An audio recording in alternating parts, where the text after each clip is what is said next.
police stop a black woman, then discover she's their new chief.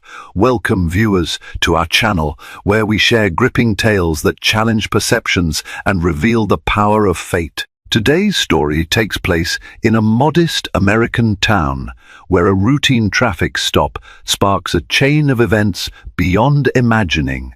Tensions mount, alliances shift, and hidden truths come to light in shocking ways.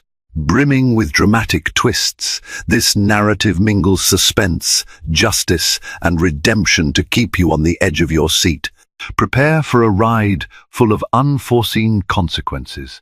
Brace yourself for a tale in which identity, loyalty, and destiny collide in an unforgettable turn of events you won't expect. Stay tuned for a story like no other. Before we dive in, if you're new here, don't forget to subscribe and hit that notification bell so you never miss an update. If you're excited about this story, let us know. If you enjoyed the video, press 1. If not, press O. Your feedback really inspires me to gather more uplifting and meaningful stories.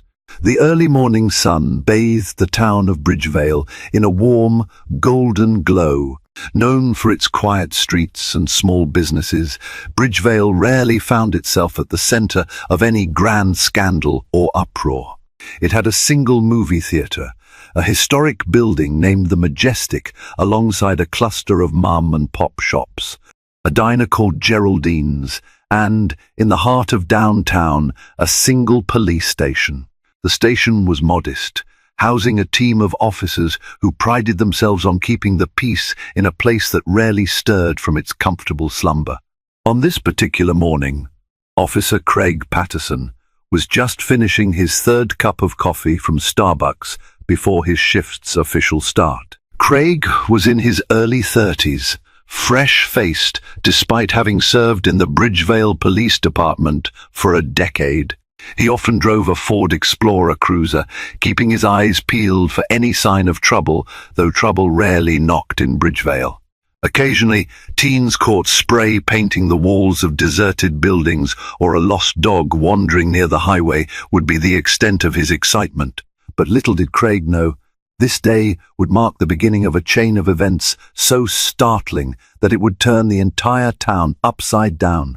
As he tossed his empty cup into a nearby trash can, his radio crackled with a mundane traffic complaint about a suspicious driver making erratic turns near Oakwood Road. With a sigh, Craig switched on his cruiser's engine and pulled out of the station's parking lot, responding that he would check it out. Meanwhile, near the outskirts of Bridgevale, a sleek, black Toyota Camry glided down Oakwood Road. The driver, a poised woman with a calm yet resolute expression, kept her posture upright. Her hands were at 10 and 2 on the steering wheel, evidence of her meticulous nature and training. There was no reason for her to draw attention. She was simply heading into town, presumably like any newcomer might. But timing, fate, and certain hidden agendas would soon conspire to challenge that notion. The woman carried within her a sense of purpose. Her phone, tucked into the center console, had been buzzing all morning with emails and messages from a source labeled HQ. She had read the subject lines, "Welcome to Bridgevale, setting up your accommodations, updates on your official introduction," and felt a wave of anticipation mixed with a tinge of apprehension. She was stepping into a position that would change not just her life, but potentially the dynamics of this seemingly quaint town as well. Officer Patterson spotted the black Camry and noticed it briefly swerve. The vehicle recovered quickly, but Craig had been trained to sense anything out of the ordinary, and that fleeting moment caught his attention. With a flick of a switch, he turned on his patrol lights. The gentle hum of sirens followed as he decided to pull the car over. The driver of the Camry complied, signaling before smoothly coming to a stop by the side of the road. As Craig approached the driver's window, he carefully assessed the situation.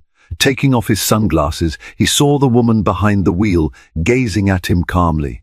If he expected the wide-eyed, nervous face of someone who had just been pulled over, that wasn't what he found. Instead, Her expression exuded something more complex, an air of confidence that roused a flicker of curiosity in him.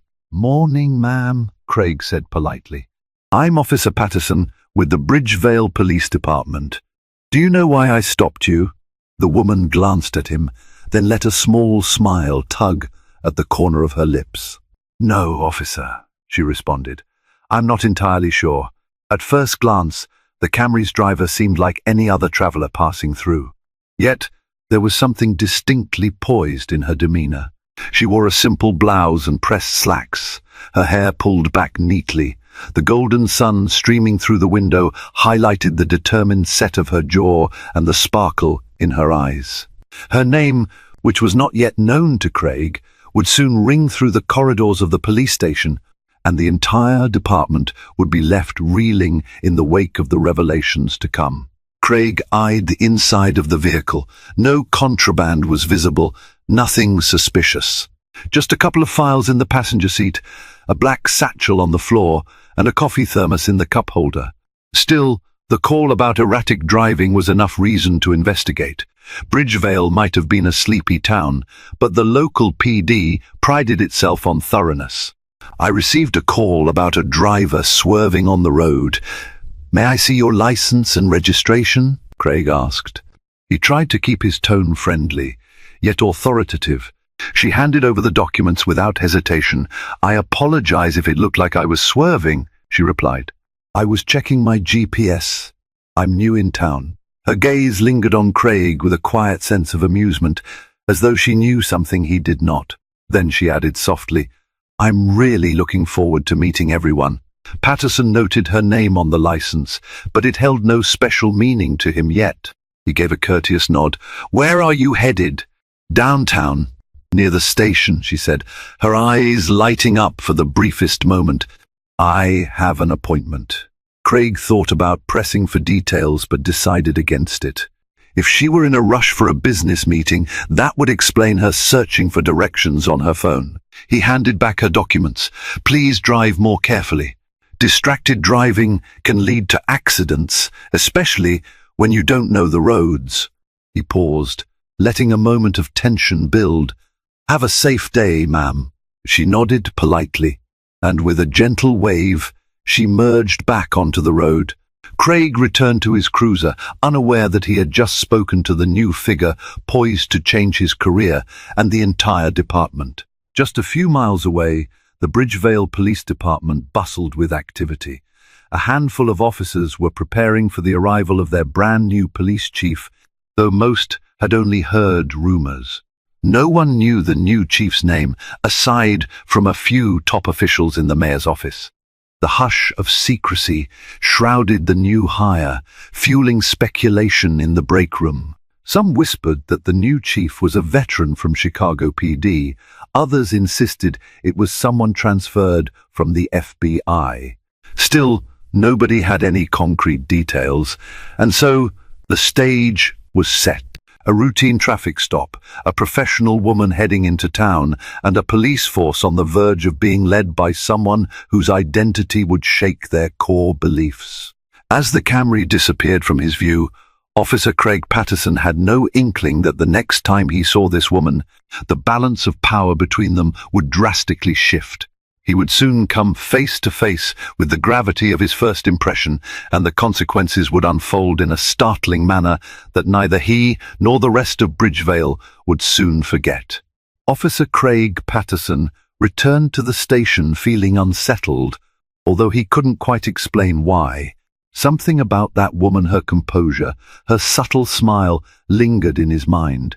He brushed away the feeling and headed into the precinct's lobby, where the chatter of early morning shift changes filled the air. A few administrative staff bustled around with thick manila folders and coffee cups, though no one seemed particularly aware of any major event scheduled for the day. Pushing his way through the door to the communal briefing room, Craig caught sight of his partner, Officer Luis Mendoza.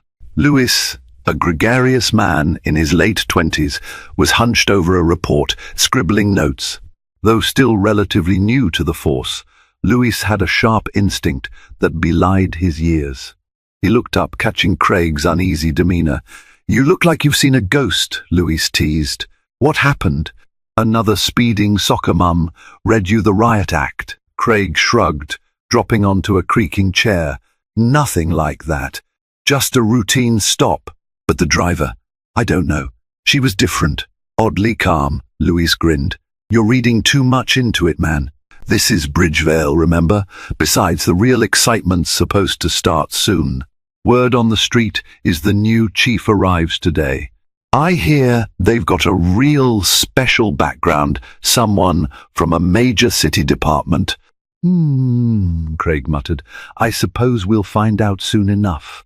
He tried to put the mysterious woman out of his mind, turning his attention to the day's agenda. Moments later, the station's intercom crackled to life, delivering an unexpected announcement. "All officers, please report to the briefing room. The new chief will address the department in 5 minutes." A collective hush fell over the officers, scattered throughout the station. Speculation had been rampant. Now, the moment they'd been anticipating had arrived. Craig and Louise exchanged curious looks and made their way to the front row, where a group of their colleagues already stood at attention. Sergeant Helen Partridge, a stern and seasoned officer with decades of law enforcement behind her, stepped up to the podium. She scanned the room and spoke in her usual no-nonsense tone. "All right, everyone, listen up. It is my honor to introduce you to our new chief, handpicked by the mayor himself. Please give a warm welcome to Chief Alexis Davenport."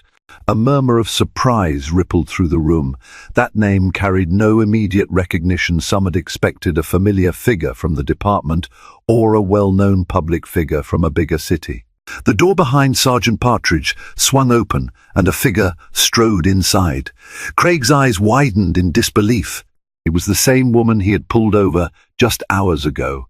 Her measured footsteps seemed to carry a quiet authority, and she greeted the room with a graceful nod. Chief Alexis Davenport was a tall, poised woman, wearing a tailored navy blue suit instead of a traditional police uniform. She carried her badge clipped to her belt, the gold shield glinting under the fluorescent lights. With a slow, calm gaze, she swept her eyes across the assembled officers, and for a split second, she met Craig Patterson's startled stare. Silence stretched across the room. The tension was thick enough to cut with a knife. Chief Davenport cleared her throat, addressing them in a voice both commanding and reassuring. "Good morning. I am honored to stand before you as the new Chief of Police here in Bridgevale. I know there are questions, and I am ready to answer them in time. But first, let me say this. I come here with immense respect for the community and for the work you've all done. My goal is to serve alongside you, protect this town, and uphold the highest standards of justice." Craig felt a flush creep up his neck. The memory of their encounter on Oakwood Road flickered through his mind. He knew that if she recognized him, she was choosing to keep that knowledge to herself. A flicker of amusement, maybe even mischief, lit her eyes, and Craig felt his stomach twist in knots. The entire department was about to be shaken from its routine complacency. Chief Davenport continued, "I expect transparency, integrity, and professionalism from every member of this department. Over the next few days, I will be meeting each of you individually to learn about your experiences, your concerns, and your aspirations for this town. We are all on the same team, and I intend for us to work with unity of purpose." She paused, letting her words settle. Then, with a small smile, she added, "Let's make Bridgevale a place we can continue to be proud of, together." With that, the tension began to ease. Officers exchanged uncertain glances, curious about the new chief's background and leadership style. Some simply saw a tall, confident woman in a suit, but others sensed something deeper. In that room, no one felt it more acutely than Craig Patterson. She was, after all, the same motorist he'd pulled over earlier. He wondered, would she bring that up in front of everyone? Would it change his standing in the department? But for now, Chief Davenport seemed intent on moving forward without singling anyone out. She stepped away from the podium to greet the officers. Some offered polite handshakes, others stiffly returned her smile. When she reached Craig and Luis, Craig braced himself, but her tone remained cordial as she clasped his hand. "Officer Patterson, is it? I look forward to working with you." Her words were neutral, though he couldn't help detecting a hint of amusement shimmering behind her eyes. "Yes, Chief," he replied stiffly, feeling the eyes of the entire force on him. "Welcome to Bridgevale." "I'm excited to be here," she answered, shifting her gaze momentarily to Officer Mendoza. "And you must be Officer Mendoza. Pleasure to meet you as well." Luis offered a handshake, apparently unaware of the undercurrent between them. "Likewise, Chief." As quickly as it had begun, the introductions concluded. The officers dispersed, returning to their duties with a buzz of conversation. Craig tried to focus on his scheduled tasks, but every time he glanced around, he found Chief Davenport calmly observing the station from different vantage points, quietly learning the lay of the land. Before noon, word had spread across Bridgevale that the new chief had arrived. Some residents cheered the news, hopeful for a fresh perspective to address the city's modest concerns. Others harbored skepticism, fearing that an outsider with big city ideas might disrupt the small-town harmony. In the local diner, Geraldine's debates sprang up over steaming mugs of coffee. Do we really need a big change? Maybe new blood will do us good. I hear she's here because the mayor wants a more modern approach. Amid the swirling speculation, Chief Davenport finally settled into her new office, a modest room with a window overlooking Main Street. She sifted through a stack of files on her desk, each labeled with the names of her new subordinates. Her instincts told her she would have to learn everything she could about this department, and fast. Each folder contained evaluations, disciplinary records, commendations, and personal details. Patterns and secrets could hide behind any line of text. She paused on one particular folder, Officer Craig Patterson. A faint smile tugged at her lips. Their earlier encounter had been illuminating. He hadn't recognized her then, of course, but she had recognized him from the personnel files. The ephemeral tension of that roadside stop had revealed something about him. He was conscientious, polite, and not prone to rash assumptions. Even so, she wondered how he would handle the knowledge that he had unknowingly pulled over his new boss. That afternoon, she requested a brief meeting with Patterson in her office. Craig entered, feeling a hint of nerves nibbling at his composure. Davenport gestured for him to take a seat across from her desk, where a single chair was placed to discourage unnecessary crowds. "How's your day going, Officer Patterson?" she asked with polite warmth. He coughed, trying to regain a semblance of calm. "It's been a bit more eventful than usual, Chief," she chuckled softly. "I'd imagine so. Bridgevale doesn't strike me as the place for daily excitement, but that might change." She leaned forward. "I want you to know there's no hard feelings about this morning. You had every right to pull me over if I was driving erratically." The direct acknowledgement caused a flush of heat to rise in Craig's cheeks. "I had no idea," she waved off his apology. "Don't worry. I wasn't expecting special treatment, and you did your job. I appreciate that. Moving forward, I hope you and the other officers won't let my title prevent you from speaking frankly with me. I value honesty above all else." Craig nodded, relieved yet still slightly off balance. He found it impossible to read her fully. She radiated authority, but there was also an underlying warmth that put him at ease. "Yes, Chief, I understand." A brief silence passed before she continued. "I've been reviewing the department's records. For the most part, I see a team that wants to do the right thing. But in every organization, there can be cracks, places where accountability slips. Part of my role is to find those cracks, Officer Patterson, and fix them." Craig felt a twist in his gut. Understood, Chief. They parted with a cordial nod. As Craig stepped back into the station's hallway, he inhaled deeply. He couldn't shake a sense that something monumental was on the horizon for Bridgevale PD. Perhaps the new chief's arrival was just the first ripple in a wave that would test them all. Later that evening, as dusk settled over the small town, officers changed shifts, and the corridors of the station grew quieter. Chief Davenport stayed late, her office light glowing well into the night. Whatever her methods, one thing was certain: she had come prepared to enact changes that would alter more than just the police force's routine. Within a matter of days, the entire town would be swept into a tide of revelations, scandals, and confrontations that no one, not even the new chief, could fully predict. Through it all, Officer Patterson wouldn't forget the calm, almost knowing smile she had offered at the roadside earlier that day. A feeling told him that was only the beginning of a deeper, more tangled journey for the department, one whose twists and turns no one could have anticipated. Over the next several days, Chief Alexis Davenport became a steady presence at the Bridgevale Police Department, meticulously reviewing protocols, case files, and personnel records. Each morning, she made a point of greeting every officer by name before disappearing into a whirlwind of administrative meetings. By midday, she would personally accompany patrols around town, asking pointed questions about how situations were handled. By evening, she was often found in her office, curtains drawn, desk lamp casting a solitary glow while she pored over documents that no one else seemed permitted to see. Rumors circulated faster than the speed of gossip at Geraldine's diner.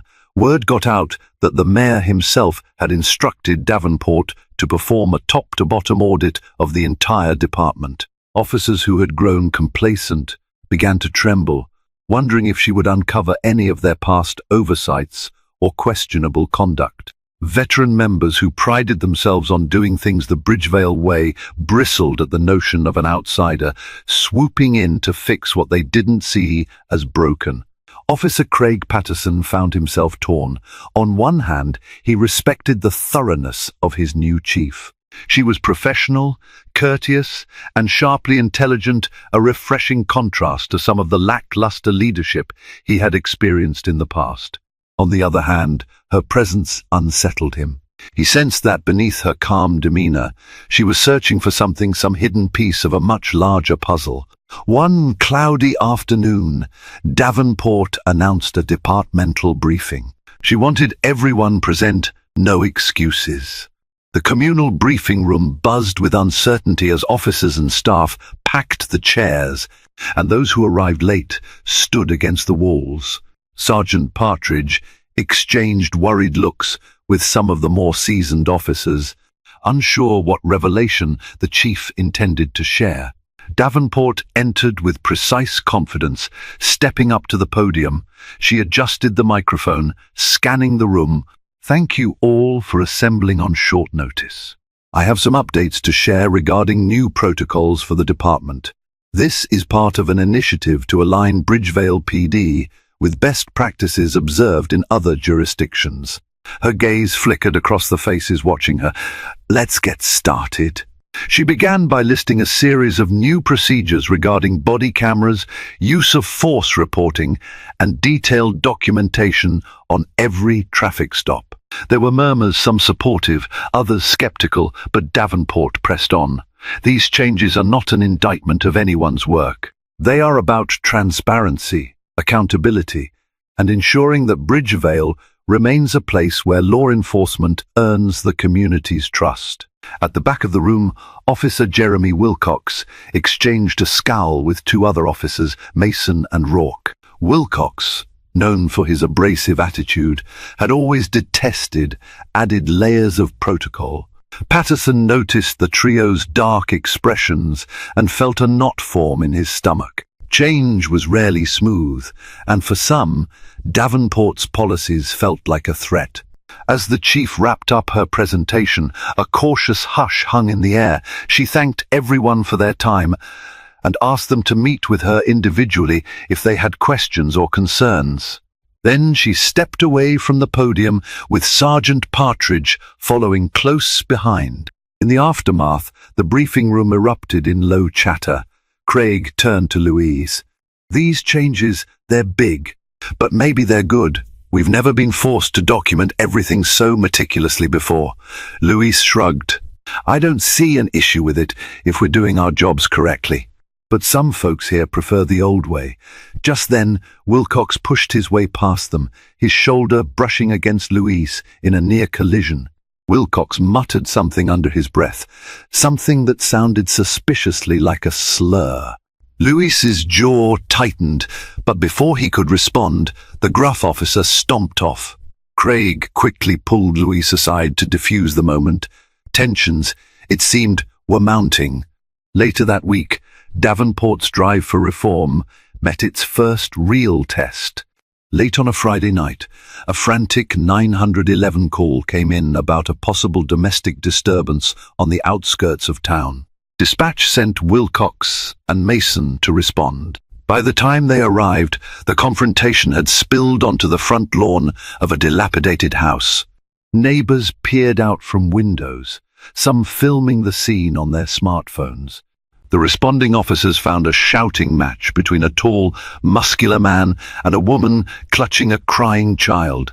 The man had clearly been drinking an overturned bottle of cheap whiskey, lay on the grass.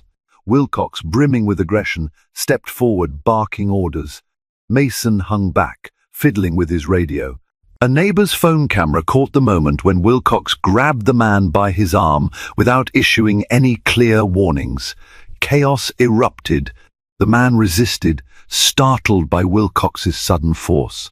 The woman cried out, trying to protect the child caught in the middle. Wilcox shoved the man to the ground and drew his taser. "Stay down," he roared. Meanwhile, Mason fumbled, uncertain whether to intervene. A neighbor gasped audibly, capturing everything on video. When the dust settled, the man was left trembling on the lawn, tasered and screaming that he hadn't done anything wrong. The child wailed in terror. The woman pleaded for some measure of kindness. Wilcox handcuffed the man with undue force, ignoring the sobbing pleas of the child. In the confusion, neither officer took the time to separate the parties or gather any statements. The video went viral locally within hours. By morning, outraged calls flooded the police department. The story spun out of control on social media: police brutality in Bridgevale, racial bias from local officers, and corruption under the new chief's nose. The media was quick to point out that both the man and the child were black, fanning the flames of community outrage. The mayor's phone lit up with demands for a thorough investigation. Chief Davenport acted swiftly. By noon, she summoned Wilcox and Mason to her office for an internal review. Craig and Louise watched from a distance as the two officers emerged from that meeting, faces stony. Davenport held a subsequent press conference outside the station stating, "We take allegations of excessive force seriously. The Bridgevale Police Department has initiated a full investigation, and we will cooperate with all inquiries to ensure a fair and just resolution." The tension in town escalated. Protesters gathered in front of City Hall with placards reading "Justice for All" and "Stop Police Brutality." Bridgevale had never seen such unrest. The old guard people who believed the police could do no wrong clashed with concerned citizens demanding oversight. Davenport maintained a steady, even demeanor as she addressed the public, promising transparency.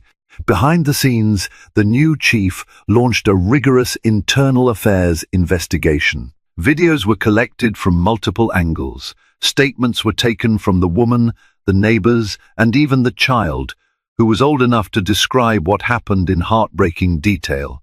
Wilcox and Mason were placed on administrative leave, pending the outcome. Meanwhile, rumors swirled that there might be a larger pattern of similar behaviors hidden in old case files. Amid this turmoil, Officer Patterson's routine pulled him in 1,000 directions. He found himself mediating arguments between officers who felt Davenport was overstepping and others who believed the department needed this wave of reform. He also visited the battered family involved in the incident, delivering a supply of groceries donated by the station's community fund, an effort to at least show that not every officer in Bridgevale was cut from the same cloth. During one late-night patrol, Craig's cruiser illuminated a group of teenagers huddled near a convenience store. They recognized him and scurried away, fear evident in their eyes. Craig's heart sank. He realized that the unfolding scandal was eroding trust in a community where trust had always been a fragile thread. He wasn't sure how to mend that tear, but the burden weighed heavily on him. Then came the next shock. Chief Davenport uncovered a series of previous complaints against Wilcox that had never been properly logged. The paper trail was missing crucial pieces, suggesting that someone in the department might have been covering for him. Davenport wouldn't stand for it. She ordered a full audit of all misconduct files from the past 5 years. This decision unleashed a storm inside the department. Officers loyal to the old guard muttered that she was on a witch hunt. Others quietly praised her courage for dragging the skeletons out of the closet. And skeletons there were, half-buried complaints about racial profiling, insubordination, and questionable search methods. Each day, it seemed, Davenport's office was inundated with damning evidence that made her blood boil. One night, long after the station's lights had mostly dimmed, Craig was finishing paperwork when he heard angry voices emanating from the chief's office. Concerned, he approached cautiously. The door was ajar, and from within he could see Sergeant Partridge gesturing heatedly at Davenport. Though he couldn't make out the exact words, the anger was palpable. Partridge stormed out moments later, meeting Craig's eyes with a look of betrayal before disappearing down the hallway. Craig hesitated, then gently rapped on the doorframe. Davenport looked up from her desk, her expression tight. "Come in," she said softly. Stepping inside, Craig noticed the clutter of documents spread across her desk, forms, witness statements, letters from attorneys, and more. "Is everything all right, Chief?" he asked. She sighed, running a hand across her brow. "I wish I could say yes, but we're uncovering a lot of issues I never expected to find. It's like peeling an onion layers upon layers." Craig took a cautious step closer. "I know people are upset. They're afraid of the changes, or maybe they're afraid of what you'll find." Davenport looked at him, a flicker of empathy in her eyes. "I'm not here to destroy this department, Officer Patterson. I'm here to save it from itself, if necessary." He nodded, understanding her predicament. "If you need any help," she gave him a tired smile. "Thank you. Right now, the best help you can provide is continuing to do your job with integrity. Show this town that not everyone wears the same face as Wilcox." Craig returned her smile tentatively. "Of course, Chief." As he left, the gravity of the situation settled on him like a heavy blanket. Bridgevale was no longer the sleepy hamlet he had known. In just a few weeks, they had become the focal point of a controversy that threatened to splinter the department and sow discord throughout the community. The mayor was already under pressure, and rumors swirled about an impending town hall meeting where citizens would voice their grievances. But in the darkness of that late hour, Officer Craig Patterson also felt a stirring of hope. Sometimes upheaval is the precursor to growth. Perhaps, under Davenport's determined guidance, they could root out corruption and mend bridges with the people they were sworn to protect. Perhaps the new chief's relentless pursuit of the truth would heal as much as it hurt. Little did he know, an even larger confrontation was fast approaching, one that would draw lines in the sand, test friendships, and reveal just how far certain individuals were willing to go to preserve their secrets. As the fallout from the domestic disturbance incident deepened, Chief Alexis Davenport found herself under scrutiny from all sides. The mayor publicly supported her reforms, but behind closed doors, He worried that Bridgevale's once peaceful reputation was being marred by ongoing controversies. Meanwhile, a faction of disgruntled officers grumbled that Davenport's investigations were unnecessary intrusions. Tensions simmered within the department's walls, and morale hit an all-time low. Officer Craig Patterson tried to remain neutral. He wanted to believe in Davenport's mission to cleanse the department of any corruption. Yet, he couldn't ignore the unease among some of his colleagues. Even his friend Luis Mendoza, though supportive of the new chief, admitted that the constant spotlight made him anxious. "It feels like anything I do could be twisted into a headline," Luis confided one day while they patrolled the outskirts of town. One sweltering afternoon, the mayor scheduled a community forum at Bridgevale Civic Center, a squat brick building near the town's modest public library. Flyers posted on telephone poles around town read, "Open Forum, voice your concerns about policing in Bridgevale." Dozens of residents attended, filling rows of metal folding chairs. Chief Davenport sat at a table in front, flanked by Mayor Henderson and Sergeant Partridge. In the back row, arms crossed, stood Officers Wilcox and Mason, awaiting their fate as the internal investigation progressed. The tension was palpable from the moment the forum began. The first speaker, a petite woman with tears in her eyes, recounted an incident where she felt intimidated by an officer who pulled her over late at night. Another resident, a shop owner, argued that the department was too lax, citing recent thefts as evidence that the police weren't proactive enough. A hush fell when a teenage boy approached the microphone, voice trembling as he described how he and his friends felt racially profiled at local convenience stores. Chief Davenport listened intently, taking notes and calmly apologizing for any misconduct. She promised to implement further reforms. But the meeting took a dramatic turn when a burly man stepped up stony-faced. He introduced himself as Jamarcus Avery, none other than the man whom Wilcox had tackled and tasered. The crowd collectively held its breath. With raw emotion, Jamarcus described the incident, his voice carrying the pain of betrayal. "I was outside my own home, trying to keep a heated argument from turning violent. The next thing I knew, Officer Wilcox came at me like I was a hardened criminal. He didn't listen to me or my wife. He didn't care about my crying son." He paused, visibly shaking. "This is my home, my community, and I don't feel safe around the people who are supposed to protect me." All eyes darted to Wilcox, who shifted uncomfortably in the back. The tension in the room mounted, threatening to boil over. Chief Davenport stood, her voice calm but firm. "On behalf of this department, Mr. Avery, I extend our deepest regret. We are investigating this incident thoroughly, and I assure you that any misconduct will be addressed." Jamarcus didn't appear satisfied. "Words are just words. I want action. I want to see officers held accountable."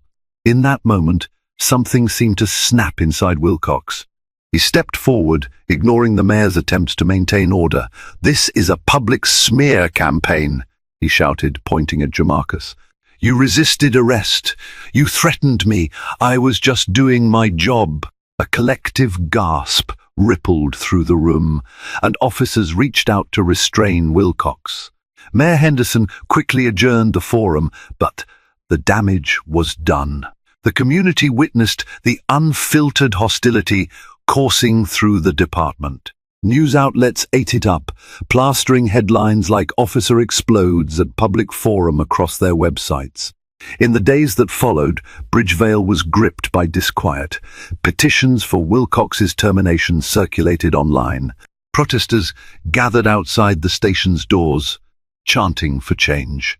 The mayor's phone kept ringing, and even the town council members worried about the economic impact of a tarnished police reputation. Behind the scenes, Chief Davenport worked tirelessly with her small internal affairs team. They cross-referenced years of records, old tapes, and witness interviews. More troubling allegations against Wilcox, and a few of his close associates surfaced. Meanwhile, Davenport discovered that certain key documents were missing files that had apparently disappeared from the archives. Suspicion grew that someone high up in the department hierarchy had been systematically burying evidence. Late one night, Officer Patterson found himself alone in the station, finishing a backlog of reports. He passed by the chief's office and noticed the door slightly ajar. Inside, Alexis Davenport hunched over a stack of paperwork. She looked up, weary. "Craig, do you have a moment?" He stepped in. "Yes, Chief. Everything all right?" She gestured to the chaos of folders spread across her desk. "We're missing crucial pieces of evidence in multiple complaints. Someone is interfering, or at least they were before I arrived. I need an ally I can trust." Craig swallowed, flattered and apprehensive. "I'm just an officer, Chief. How can I help?" She tapped on a large accordion file labeled Personnel Incidents, Years 2-4. This was supposed to contain records for every reported incident during that period, but sections are gone.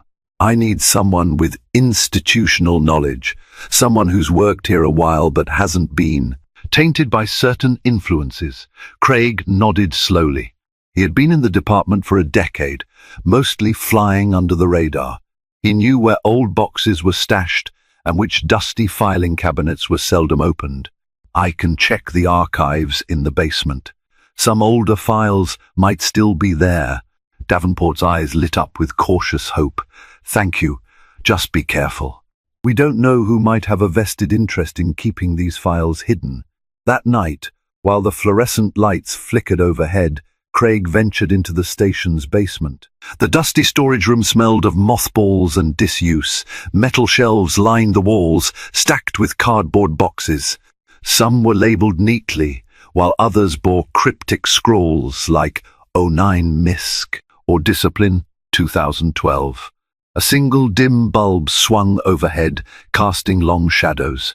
Sifting through the boxes, he found a trove of old complaints, daily logs, and battered notebooks. His flashlight beam skimmed across half-forgotten documents, unresolved theft reports, traffic citations, expired warrants. Finally, in a nondescript box labeled Closed Incidents Archived, Craig spotted several folders that matched the missing file references. Excitement fluttered in his chest. He gently flipped through one folder, a complaint lodged against Wilcox for alleged racial profiling 5 years ago. Another file described an incident involving Mason roughing up a teenage suspect. Yet, curiously, many of these pages were incomplete names, blacked out or statements missing. Still, the partial evidence painted a troubling portrait of officers repeatedly bending the rules. As Craig carefully returned the folders to the box, a creak from behind startled him. He turned swiftly. At the basement entrance stood Officer Mason, arms folded, expression cold. "Working late, Patterson?" Mason asked in a tone that belied suspicion. Craig tried to keep his voice steady. "Just catching up on some old files. Chief's orders." Mason took a step closer, eyeing the box. "You know, some things are better left buried." Craig's heart thumped. "If you're referring to these missing documents, the chief wants them. We're just trying to straighten out the record." A smirk crossed Mason's face, though his eyes were devoid of humor. "Be careful. People around here don't always appreciate digging into the past." The silence that followed felt suffocating. Craig closed the box and stepped past Mason, who didn't move aside. They were inches apart, tension crackling. At length, Mason let out a low scoff and stepped back, allowing Craig to pass. Upstairs, Craig delivered the rediscovered files to Davenport, explaining the run-in. Concern etched lines in the chief's brow. "I appreciate this, Patterson, but watch yourself around Mason. He's been implicated in some of these cases, and if the evidence is as damning as it looks, he could lash out to protect his own." The next day, Davenport convened an urgent meeting with the mayor and Sergeant Partridge. She laid out the newly uncovered documents, explaining how they filled gaps in the official record. Partridge was forced to confront the fact that under her watch, complaints had vanished and misdeeds were allowed to fester. Though flustered and angry, she had to accept the growing pile of evidence. "This department is on the brink," Davenport said resolutely. "If we don't handle this scandal properly, we risk losing public trust entirely. Wilcox, Mason, and anyone else involved in these cover-ups must face the consequences." Mayor Henderson grimly nodded. "Do whatever you need to do. I just want this department to function again. The town is in turmoil. Words spread fast. The chief was preparing a massive shake-up. Officers implicated in wrongdoing could face suspension or even termination. The union reps scrambled to protect their members, while law-abiding officers felt a mixture of relief and trepidation. For Craig, the days blurred into a flurry of depositions, interviews, and the ever-present fear of retaliation. He confided in Louise, who reminded him that doing the right thing sometimes came with a steep price. "But it's worth it," Louise said. "We took an oath to protect and serve, not to enable each other's wrongdoing." One night, as Craig left the station, he noticed a piece of paper tucked under his windshield wiper. Written in thick black marker were the words, "Rat." His heart pounded. Paranoia gripped him. He glanced around the dark parking lot, but no one was in sight. It was a stark reminder that even in a place like Bridgevale, stepping out of line by telling the truth could make one a target. Still, there was no going back. Momentum built like a gathering storm. The next day, Davenport formally announced that Wilcox, Mason, and 2 other officers were suspended pending termination proceedings. The public soared with relief, protesters applauded, and community leaders championed the chief's zero-tolerance stance. But a darker undercurrent roiled behind the scenes. A handful of loyalists to Wilcox fumed, claiming the investigation was a witch hunt. Mason, in particular, refused to leave quietly. Rumors hinted that he had threatened to take down the entire station if forced out. Tension coiled tighter, and Bridgevale braced itself for a final confrontation, one that threatened to shatter illusions, test loyalties, and reveal what real justice would look like under the watchful eye of Chief Alexis Davenport. As word of the suspension spread, Bridgevale braced for a final reckoning. Most townspeople supported Chief Davenport's swift action, relieved that the department's darker aspects were finally seeing the light. Yet a small but vocal minority rallied behind Wilcox and Mason, accusing the chief of staging a coup. Tensions festered in the humid summer air, threatening to erupt at any moment. Officer Craig Patterson arrived at the station one morning to find the building abuzz. "Someone broke in last night," whispered a junior officer, eyes wide. Files were ransacked, especially those tied to the internal investigation. The entire department swarmed with speculation. Chief Davenport maintained her composure, instructing everyone to remain calm and rely on proper procedure to determine who was responsible. Inside Davenport's office, the disarray was clear. Cabinets hung open, papers strewn across the floor. Damning evidence against Wilcox, Mason, and others might have been compromised. But the intruder had left behind footprints in the scattered documents. Forensic specialists worked hastily, collecting samples and reviewing security footage. Later that evening, Patterson and Luis Mendoza were patrolling the darkened streets. Even the air felt charged, as though the universe held its breath. The radio crackled with an urgent call from dispatch, a disturbance at the old industrial park on the outskirts of town. Officers were needed immediately. They arrived to find a flicker of light inside a decrepit warehouse. A side door stood ajar. With cautious steps, Patterson and Mendoza entered the cavernous space. Their flashlights danced across rusted machinery and rotting wooden pallets. Then they heard voices echoing from a far corner. Drawing closer, they recognized the gruff cadence of Mason. He was speaking hurriedly to another figure, Wilcox. "We have to leave town," Mason hissed. "The evidence is gone, but Davenport's not giving up. Our only option is to vanish before she throws us behind bars." Wilcox paced, frustration radiating off him. "I'm not running. This is my life, my job. That woman can't just take it all away." A flash of metal caught Patterson's eye. Wilcox was clutching a small handgun. Patterson and Mendoza exchanged alarmed glances. They quietly signaled for backup, but the tension spiked when Mason's gaze suddenly darted their way.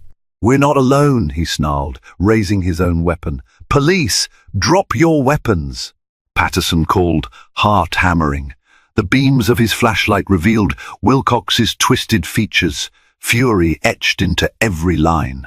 Instead of complying, Wilcox raised the handgun, aiming it directly at Patterson. Time slowed. One false move could spark deadly violence. "Don't do this," Patterson pleaded. "It's over." In that split second, Mason bolted for the side exit, footsteps echoing in the darkness. Wilcox hesitated, torn between escape and confrontation. The weight of every misdeed, every buried complaint, seemed to fill the warehouse air. Suddenly, more flashlights flooded the space. Chief Davenport's voice rang out, authoritative and resolute. "Wilcox, drop the weapon. There's nowhere to run." Her presence momentarily unbalanced him.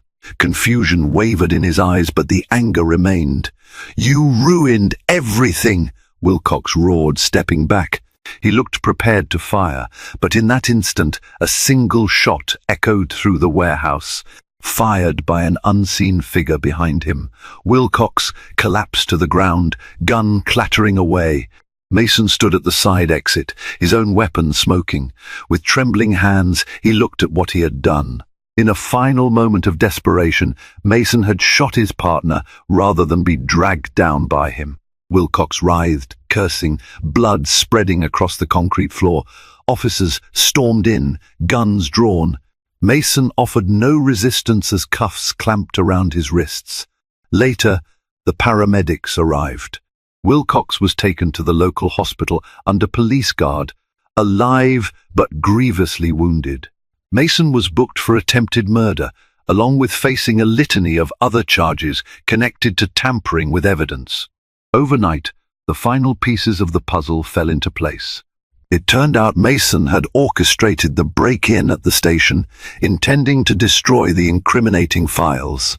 But friction between him and Wilcox reached a boiling point under the crushing weight of impending justice. In the aftermath, Bridgevale breathed a collective sigh of relief. Chief Davenport held a press conference, flanked by Mayor Henderson and Sergeant Partridge. She announced the arrests, promising that the police department would continue its path toward reform and healing. Before reporters' cameras, Partridge made a public apology for not catching these issues sooner. It was a symbolic step toward regaining public trust. As weeks turned into months, the department transformed. Officers were retrained in de-escalation and community policing methods. With Wilcox and his cronies gone, the toxic culture that had allowed corruption to fester began to dissipate. The new protocols Davenport introduced led to more transparent practices, forging a renewed bond between the police and the town they served. Jamarcus Avery, finally vindicated, received a formal apology and saw real attempts to mend the damage done to him and his family. Meanwhile, the community discovered that bridging gaps with law enforcement took time and patience, but the changes felt genuine. On a quiet afternoon, Officer Patterson sipped a coffee outside Geraldine's diner, watching life in Bridgevale begin to normalize. Children giggled along the sidewalk, neighbors waved, and a sense of cautious optimism filled the air. He spotted Chief Davenport walking toward him, carrying a file under her arm and wearing a thoughtful smile. "Officer Patterson," she greeted, "I just wanted to say thank you. Without your willingness to uncover those hidden files, justice might never have been served." He returned the smile. I just did my duty. But I have to say, Chief, you've inspired me. You showed me that sometimes rocking the boat is exactly what needs to happen. Davenport looked at the town around them, still bearing scars from the turmoil, but slowly healing, and nodded. Change isn't easy, but it can be worth every struggle. Thank you for being part of that. With those parting words, she continued down the sidewalk, preparing for the next challenge that fate would place in her path. Officer Patterson stood there, feeling the warmth of the late afternoon sun and the subtle hum of renewed hope. Bridgevale, once shaken to its core, was on the road to becoming a stronger, more just community. And in that transformation lay the power of genuine leadership, unwavering integrity, and the karma that finds those who choose wrongdoing over righteousness. Thank you for watching today's gripping story of truth, justice, and redemption. We hope you've been as captivated as we were by the twists, the tense showdowns, and the ultimate triumph of integrity. Bridgevale's journey reminds us that true leadership means facing the darkest secrets head-on and bravely choosing what is right. If you found yourself on the edge of your seat, don't forget to tap that like button and share this video with friends who love suspenseful narratives. Also, make sure to subscribe to our channel for more stories that plunge into the heart of conflict and emerge victorious. Your support keeps us inspired to bring you thrilling content. Until next time, stay safe and stay curious.